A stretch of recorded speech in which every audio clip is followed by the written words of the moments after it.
JTBC 직원들이 점심을 먹고 계산대 앞에 섰습니다. 법인카드를 내밀었습니다. 결제가 안 됩니다. 다른 카드를 꺼냈습니다. 역시 안 됩니다. 삼성카드, 현대카드, 하나카드까지 회사가 쓰던 카드들이 하나씩 차례로 막혀버립니다. 그런데 말이죠. 이 장면이 벌어진 곳이 어디인지 생각해보시면 이 상황이 얼마나 이상한 건지 실감이 나실 겁니다. 한때 뉴스는 JTBC라는 말이 자연스럽게 나오던 그 방송사입니다. 손석희가 앵커 자리에 앉아있는 것만으로도 오늘 이야기는 믿어도 된다 싶었던 그곳이고, 스카이캐슬과 이태원 클라스로 온 국민을 TV 앞에 붙잡아두던 그 방송사입니다. 생각해보면 정말 이례적인 풍경입니다. 그러니까 이 방송사가 어떤 곳이었는지를 잠깐 짚고 넘어가야 합니다. 2011년 처음 전파를 탄 JTBC는 당시만 해도 후발주자였습니다. 기존의 KBS, MBC, SBS 같은 지상파들이 수십 년의 역사를 쌓아온 반면 JTBC는 신문사가 만든 종합편성 채널이었거든요.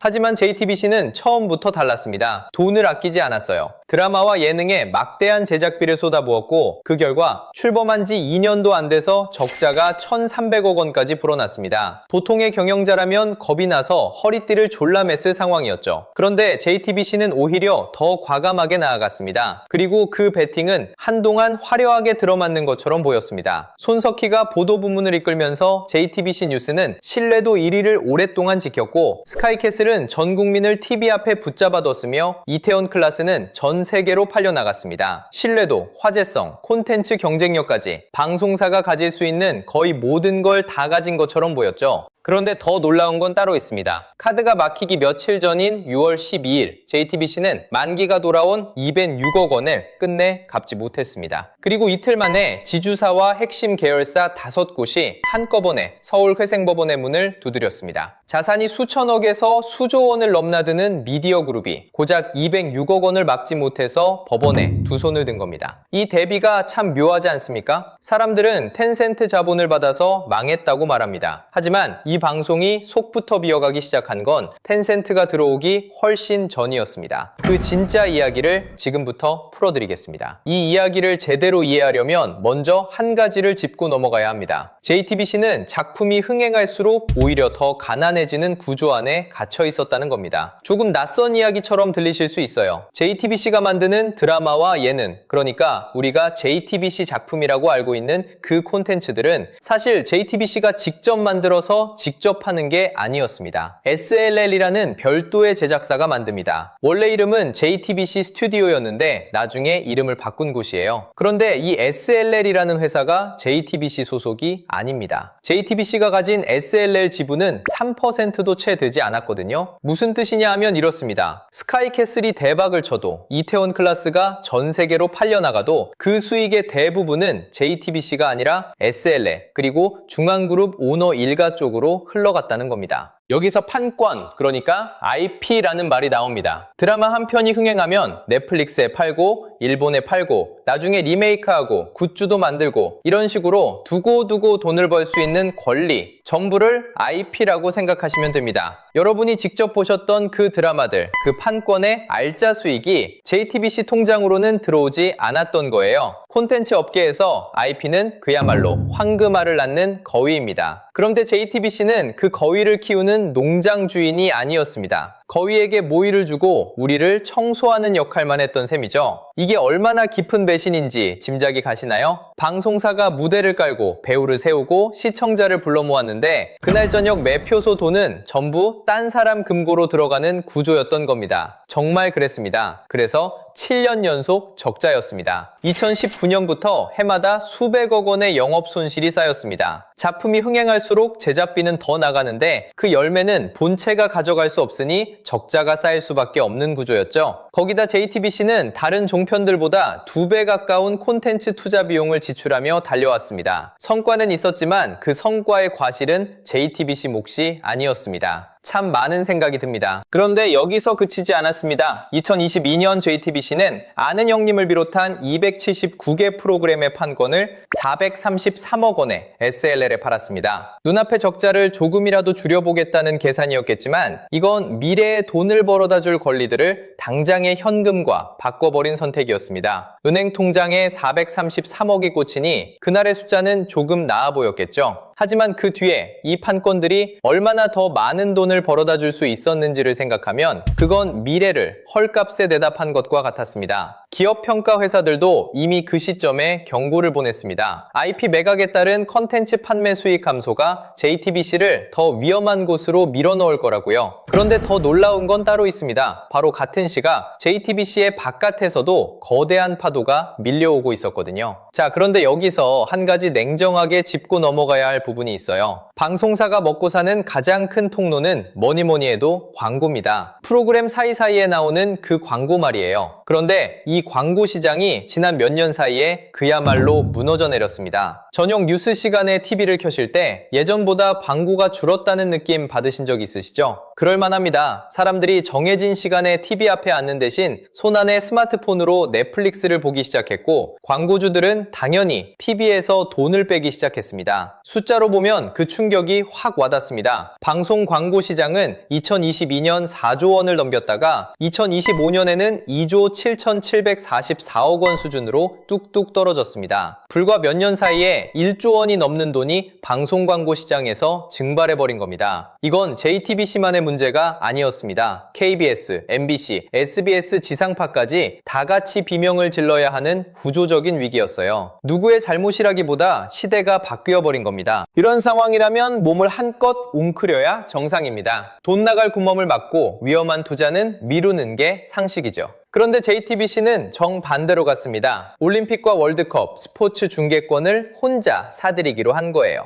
여기에 들어간 돈이 약 7천억 원. 지상파에 비싸게 되팔아 한 방에 만회하겠다는 계산이었습니다. 라이브 스포츠는 넷플릭스가 따라하기 어려운 사람들이 TV 앞에 모이는 거의 유일한 콘텐츠니까요. 발상 자체는 나름대로 영리해 보였습니다. 그런데 말이죠. 이 계산은 처참하게 빗나갔습니다. 2026년 2월 밀라노 동계올림픽 한국 스노보드 선수가 역사상 첫 금메달을 확정하던 그 순간이었습니다. 온 국민이 그 장면을 보고 싶었던 바로 그 시각 JTBC 메인 채널은 다른 경기를 중계하고 있었습니다. 금메달 소식은 자막 속보로만 흘렀습니다. 국민들은 분노했습니다. 중계권을 독점해놓고 정작 우리 선수 금메달도 제대로 못 보여주냐는 비판이 쏟아졌죠. 비용을 아끼겠다며 장애인 올림픽 중계권은 아예 사지 않은 사실까지 알려지면서 여론은 싸늘하게 식었습니다. 돈은 돈대로 쓰고 욕은 욕대로 먹은 겁니다. 북중미 월드컵 중계권은 약 1,900억 원에 사들였는데 협상이 잇따라 결렬되면서 KBS에 단 140억 원에 겨우 재판매하는 데 그쳤습니다.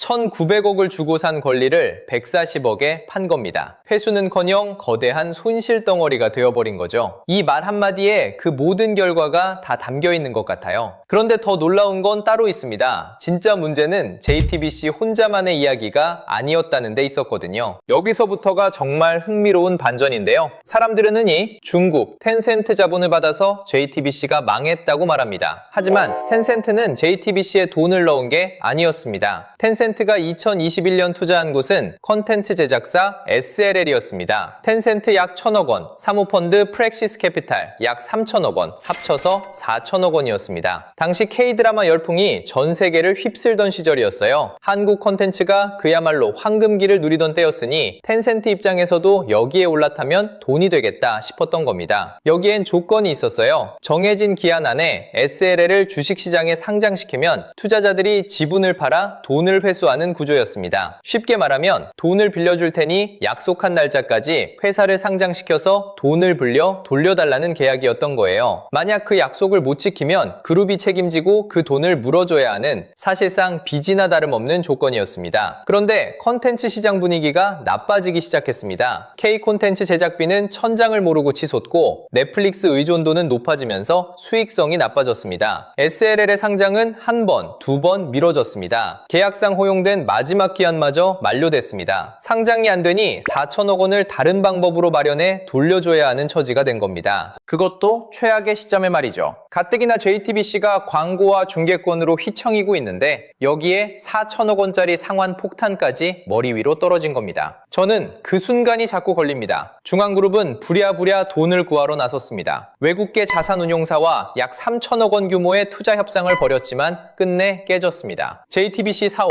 중앙일보 사옥, 일산 드라마 촬영 스튜디오까지 건물들을 팔아 현금을 마련하려 했습니다. 하지만 건물이란 게 하루아침에 팔리는 물건이 아니었습니다. 매각 작업을 시작했지만 당장 갚아야 할 빚들은 이미 만기를 앞두고 있었어요. 게다가 그 건물들 상당수에는 이미 담보가 잡혀 있었습니다. 설령 건물을 판다 해도 손에 쥘 수 있는 현금은 생각보다 훨씬 적었던 거죠. 쓸 수 있는 카드는 이미 다 써버린 뒤였던 겁니다. 결국 중앙그룹 전체가 짊어진 빚은 2조 8천억 원, 206억 원은 그 거대한 빚더미에서 가장 먼저 터진 작은 균열에 불과했습니다. 자, 여기까지 들으시면 누구나 똑같은 의문이 머릿속에 떠오를 겁니다. 그래서 결국 어떻게 됐느냐고요? 도대체 이 이야기가 우리에게 남기는 건 무엇일까요? 2026년 6월 12일, 그날은 공교롭게도 북중미 월드컵에서 한국 대표팀이 체코를 상대로 짜릿한 역전승을 거두던 날이었습니다. 온 국민이 환호하던 바로 그 시각, 정작 그 경기의 중계권을 가진 JTBC는